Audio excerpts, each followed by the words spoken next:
پورے پاکستان میں یہ اپیل کریں کہ شاہراہوں پہ لوگ بیٹھ جائیں اور وہاں دھرنے دیں، تو پہلے مرحلے میں ہم یہ کام کر سکتے ہیں. دوسرے مرحلے میں ہم گورنر ہاؤسز کے گھیراؤ کا اعلان کر سکتے ہیں. تیسرے مرحلے میں ہم سی ایم ہاؤس کے گھیراؤ کا اعلان کر سکتے ہیں، چاروں صوبوں میں بیک وقت. اور پھر اس کے بعد ہم پورے پاکستان سے لوگوں کو لانگ مارچ کی جو ہے وہ اپیل کر سکتے ہیں. اور ہم یہ سارے چیزیں ہمارے پیش نظر ہیں، ہمارے پاس سارے آپشن ہیں اور ہم اس پر سیریس لوگوں کی ترجمانی کرنا چاہتے ہیں. یہ صرف پارٹی پالیٹکس کی نظر نہیں ہونا چاہیے، بلکہ واقعتاً اب لوگوں کو ریلیف ملنا چاہیے. اور جتنی دعوے حکومت کر رہی ہے اس کے مقابلے میں اب کوئی ایسی فورس آنی چاہیے عوامی جو ان سے ان دعووں کے مطابق کام بھی کروائے. تو یہ ساری چیزیں پیش نظر ہیں. کراچی میں تو میں نے آپ کو بتایا کہ بڑا ملین مارچ کریں گے انشاءاللہ، اور یہ اس وقت بدترین صورتحال ہے اس پر قوم کی ترجمانی بھی کریں گے اور ریلیف بھی حاصل کرنے کی کوشش کریں گے.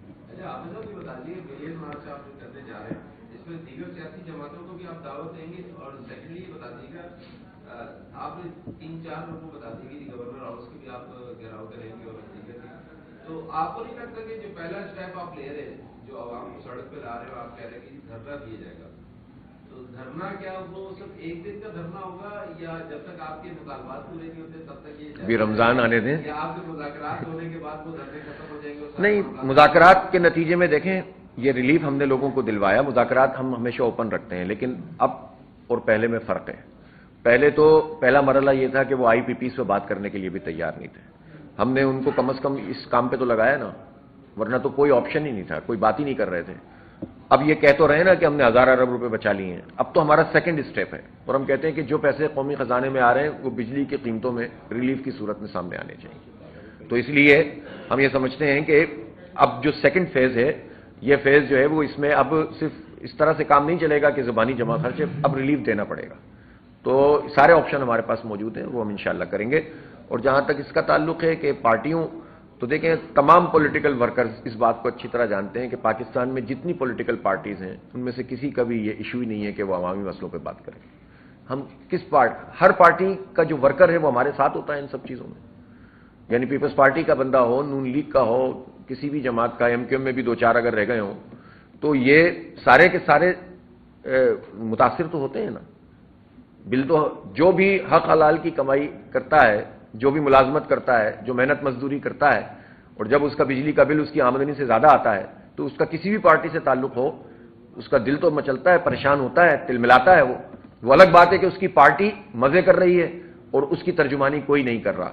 تو جماعت اسلامی ایسے سارے پولیٹیکل ورکرز کی آواز بنے گی انشاءاللہ، اور ان سب کو ساتھ لے کر ہم کام کریں گے. اچھا حافظ صاحب یہ بتائیے گا، جتنے بھی عوامی مسائل ہیں، پانی ہو، بجلی ہو، گیس ہو، اس پہ صرف اور صرف جماعت اسلامی نے ہی آواز اٹھائی، لیکن آئی پی پی کے مسئلے بھی بڑی جاندار آواز اٹھائی. لیکن ایسا محسوس ہوتا ہے جیسے ایک ریڈ لائن کے بعد اتنا جانا ہے، اس سے آگے نہیں جانا. تو مطلب اس چیز کو کیسے افروض کریں گے؟ کیا ہے کیونکہ ریلیف کی آپ بات تو کرتے ہیں اور کسی حد تک ہل جل بھی ہوتی، اس میں کوئی دو رائے نہیں، لیکن ریلیف مل نہیں پاتا. تو کیا مطلب کوئی ایسا میسج ہے کہ یار یہ ریڈ لائن ہے، اس سے آگے نہیں، کوئی ریڈ لائن نہیں ہوتی. پولیٹیکل پرامن سیاسی مزاحمت جس طریقے سے بھی کی جا سکتی ہے ہم کریں گے. اب تو ریڈ لائن حکومت طے کرے گی کہ اس کو کیا کرنا ہے. ٹھیک ہے نا، ایک طریقہ ہوتا ہے. اگر ہم پہلے ہی مرحلے پہ تصادم کا راستہ اختیار کرتے تو لوگوں کو پتہ بھی نہیں ہوتا یہ آئی پی پیز ہوتی کیا ہے. ہم گئے تھے نا اسلام آباد، راستہ ہمارا بھی روکا گیا تھا، شیلنگ ہم پر بھی ہوئی تھی، سارے راستے بند کر دیے تھے، کنٹینر لگا دیے تھے. ہمارے پاس ایک آپشن تھا کہ ہم لڑتے جھگڑتے اور واپس چلے جاتے اور پورے سال پیٹتے رہتے اس کو. تو پارٹی کی سیاست تو ہو جاتی لیکن عوام کا مسئلہ ایڈریس نہیں ہوتا. ہم نے اس میں پرامن راستہ اختیار کیا اور دھرنے کو طویل بھی کیا اور مذاکرات بھی کیے. تو ایک پولیٹیکل پارٹی جو واقعی جینوئنلی لوگوں کے مسئلے حل کرنا چاہتی ہے وہ اسی طریقے سے چلتی ہے جس طرح عوام کا فائدہ ہو، بجائے اس کے کہ ہم سیاست کریں اور پارٹی کو مقبول کر کے عوام کا مسئلہ ایڈریس نہ ہو.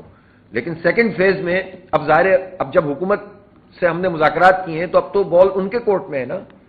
اب جو سیکنڈ فیز ہے اس میں تو ہم ظاہر ہے زیادہ قوت کے ساتھ سامنے آئیں گے. اللہ نے چاہا، اور اللہ نے چاہا تو انشاءاللہ لوگوں کے لیے ریلیف دلوا کر ہی اٹھیں گے. اور ایسا نہیں ہے کہ کام ضائع جاتا ہے، چیزیں آگے بڑھتی ہیں. سب سے پہلی چیز تو یہ ہوتی ہے کہ پاکستان کے 25 کروڑ لوگوں کو پتہ تو چلے کہ ان کے حق پر ڈاکہ کہاں کہاں سے مارا جا رہا ہے. 2000 ارب روپے لوٹے جا رہے تھے اور پاکستان کے عوام کو پتہ بھی نہیں تھا. تو یہ شعور ملنا ہی بہت بڑی بات ہے جو اس پوری ایکٹیویٹی کے نتیجے میں حاصل ہوا ہے. ہمارا تو ایک بہت بڑا ایشو یہ بھی ہے جس پر ہم بات کریں گے، اور وہ تعلیم ہے کہ ہمارے نوجوان نسل سے تعلیم کے سارے دروازے ان پر بند ہو رہے ہیں، اور اس کا بھی شعور نہیں ہے لوگوں کو. لوگ سمجھتے ہیں اچھی تعلیم کا مطلب اچھے پیسے دے کر تعلیم خریدنا ہے، ورنہ اچھی تعلیم نہیں مل سکتی، اور لوگوں نے اس کو اپنی قسمت سمجھ لیا ہے، جبکہ ہمارا یہ حق ہے کہ ہمیں فری ایجوکیشن ملے اور سب کو ایک جیسی ایجوکیشن ملے.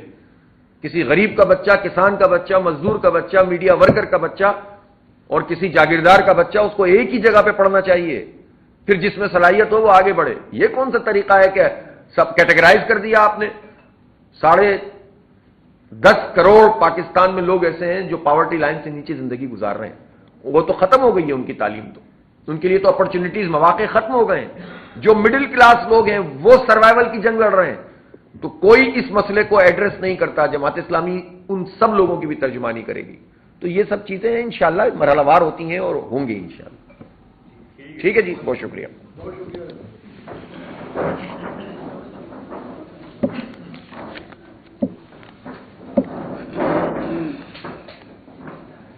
منشیات رہ گئے.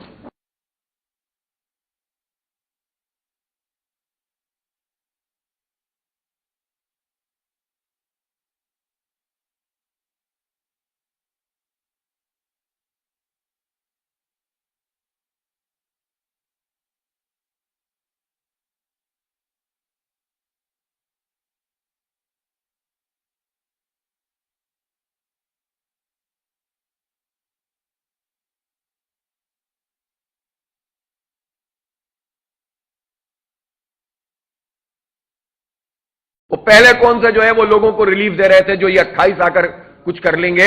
یہ قوم کے اوپر بوجھ ہیں، یہ سارے کے سارے مسلط کردہ لوگ. یہ قوم اس بوجھ کو اتارنا چاہتی ہے، لیکن طاقت کے ذریعے سے لوگوں کی رائے کو کچل دیا جاتا ہے. جماعت اسلامی کا موقف بالکل واضح ہے کہ فارم 45 کی بنیاد پر جوڈیشل کمیشن بنا کر فیصلے کیے جائیں. اب سال سے زیادہ ہو گیا ہے ٹریبونلز میں کام نہیں ہو رہا اور عدالتیں اپنی ذمہ داری ادا نہیں کر رہی. پورا عدالتی نظام ایک گلا سڑا نظام بن کر سامنے آ رہا ہے. ججوں کے درمیان جو ہے وہ انتشار، اختلاف. 26ویں ترمیم کے بعد ایک مجرمانہ فیل کیا ہے اس فیک پارلیمنٹ نے. مجرمانہ فیل کیا. جن پارٹیوں نے بھی 26ویں ترمیم میں جو پارٹیاں، نون لیگ، پیپلز پارٹی، MQM، JUI، جتنی پارٹیاں بھی اس میں شامل تھیں، انہوں نے قومی جرم کیا ہے، آئین کو پامال کیا ہے، اور انہوں نے اس طرح سے عدالت کے اوپر قبضہ کیا ہے، اور اس کے نتیجے میں انصاف ملنا مشکل سے مشکل تر ہوتا چلا گیا ہے. اس لیے یہ وزراء، ان کا بوجھ، اس کے متحمل یہ قوم نہیں ہو سکتی ہے. اس شہر میں پورا شہر اجڑا ہوا ہے. جو پروجیکٹ سال 2 سال میں کرنے والا ہوتا ہے 10 سال میں یہاں مکمل نہیں ہوتا. پیسے بڑھتے چلے جاتے ہیں. یہ سارے پیسے تو کراچی دیتا ہے. پورا صوبائی حکومت میں یا وفاقی حکومت میں کراچی کا کنٹریبیوشن سب کو معلوم ہے. 50% سے زیادہ ایکسپورٹ کراچی سے ہوتی ہے. انکم ٹیکس آدھا کراچی دیتا ہے، آدھا پورا ملک دیتا ہے. 42% تقریباً انکم ٹیکس کراچی سے ہوتا ہے. ریونیو 60% سے زیادہ ہوتا ہے. کراچی میں 98% ریونیو پورا صوبہ سندھ کراچی سے ہوتا ہے. جب یہ ساری صورتحال ہے تو اس شہر کے ساتھ جو سلوک کیا جاتا ہے، ایک طرف اس کا انفراسٹرکچر تباہ ہے، 4تھی 5ویں مرتبہ پائپ لائن پھٹ دو اور یہ لائیں گے اور وہ لائیں گے. جو لائنیں بنا رہے ہیں حالانکہ وہ ٹیکنیکلی بھی غلط ہے. یہ جو ریڈ لائن بن رہی ہے اس کو کتنی دفعہ ہم بتا چکے ہیں. جو خرچہ ہوا تھا اس پر یونیورسٹی روڈ پر وہ بھی برباد ہو گیا. بوٹل نیک جگہ جگہ بنیں گی، ٹریفک کا اجتحام ہوگا اور آپ کی ذہنی عیاشی ہو جائے گی، آپ کی کرپشن اور لوٹ مار ہو جائے گی. ٹیکنیکلی بھی ایک چیز غلط بن رہی ہے لیکن اس کو تو مکمل کر لیتے. تو نہ گرین لائن کو کی ایکسٹینشن ہوئی، نہ ریڈ لائن بن رہی ہے، نہ اورنج لائن جو اورنگی ٹاؤن سے بس بورڈ آفس تک کی ایک لائن بنا دی، 3 بندے 4 بندے بیٹھے ہوئے ہوتے ہیں اس میں، وہ بسیں چل رہی ہوتی ہیں.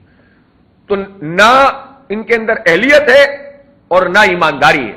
کرپٹ بھی ہیں اور نا اہل بھی ہیں. اس کے امتزاج کا نام سندھ حکومت ہے. کرپشن اور نا اہلی کے امتزاج کا نام سندھ حکومت ہے. اور الحمدللہ جس طرح سے یہ پرفارم کر رہے ہیں اس کے بعد تو کچھ بچنے کا چانس نظر نہیں آتا. لہذا ہم یہ سمجھتے ہیں کہ اس کے خلاف ایک زبردست مومنٹم کی ضرورت ہے. انشاءاللہ رمضان المبارک کے بعد جماعت اسلامی کراچی ایک بہت بڑا ملین مارچ کرے گی کراچی کے عوام کی ترجمانی کرتے ہوئے. اور اس طرح سے اب یہ معاملہ نہیں چلے گا کہ لوگوں کے جوانیاں چلی جائیں. آپ دیکھیں کتنا بڑا ظلم ہے انٹرمیڈیٹ کے طلبہ کے ساتھ. کوئی پوچھنے والا ہے؟